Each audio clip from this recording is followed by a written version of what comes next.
क्या हम अपने खेती करने के तरीकों में बदलाव नहीं ला सकते?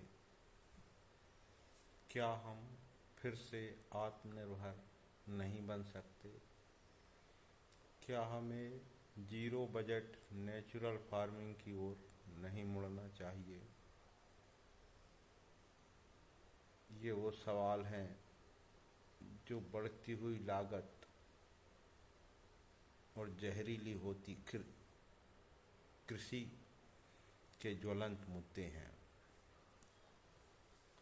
आज हम जिस तरह की कृषि कर रहे हैं वह हमारे पर्यावरण के लिए बहुत नुकसानदायक है। आज गौ माता जो हमारे आंगन में हुआ करती थी, आज वो सड़कों पर मारी मारी फिर रही है और उसका जो खाना है उस खाने को हम आग लगा रहे हैं। उस खाने में आग लगा करके एक तो हम अपने एनवायरनमेंट को भी खराब कर रहे हैं और दूसरा हम उस चारे को, उस भूसे को आग के हवाले कर रहे हैं जो कि इन जानवरों का खाना हुआ करता था। यह एक विचारणीय तथ्य है। हम सिर्फ पैसे कमाना चाहते हैं और सघन कृषि ने हमारे पशुपालन सिस्टम को नष्ट कर दिया है। चारे भूसे की समस्या ने गौ माता को सड़क पर लाकर खड़ा कर दिया है और यह गौ माता आज अपने घरों में जाने के लिए इंतजार कर रही है, लेकिन अपने बच्चों से वो फिर से गुहार कर रही है कि मेरे बेटों, मेरे बच्चों, मुझे अपने घर में लेकर चलो।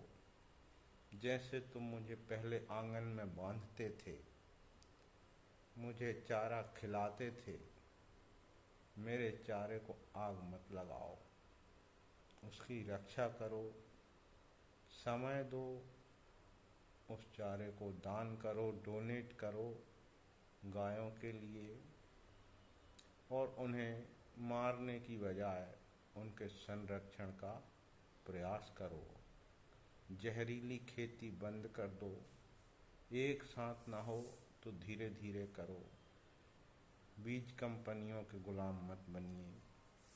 बीज अपने स्वयं पैदा करिए, उनका संधारण करिए और उन्हीं बीजों से अगली खेती करिए। बीज कंपनियों ने आपको गुलाम बना लिया है और आज का किसान अपने उस पारंपरिक कृषि को भी नष्ट कर चुका है, जो कि एक बेहतर पर्यावरण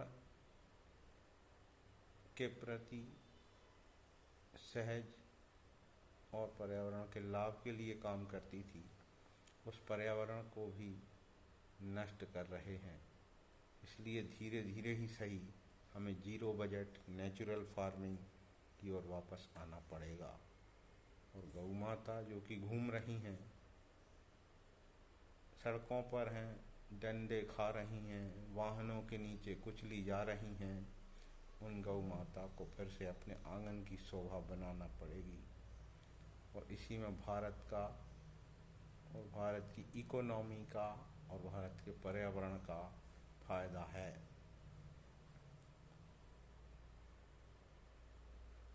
इसीलिए मेरी विनम्र प्रार्थना है कि एक घर एक गाय पॉलिसी हमें अपने से अडॉप्ट करनी चाहिए और शहर से दूध गांव न जाए और वही पहले जैसी व्यवस्था रहे कि गांव से दूध शहर की ओर जाना चाहिए। यही एक बेहतर व्यवस्था है और भारत के भविष्य की मजबूत नींव ये रखेगी। कृषि में तकनीकी का प्रयोग तो करें, लेकिन भूलें ना कि उसके दुष्परिणाम हैं, उनसे भी अवगत रहें।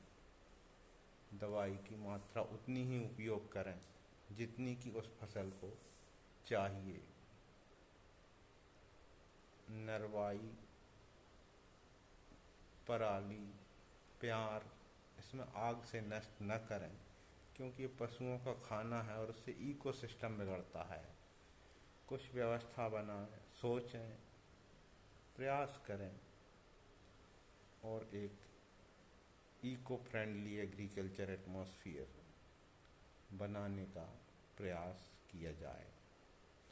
और गौ माता को तो घर पे लाना ही पड़ेगा। एक गाय एक घर पॉलिसी अपनाना ही पड़ेगी।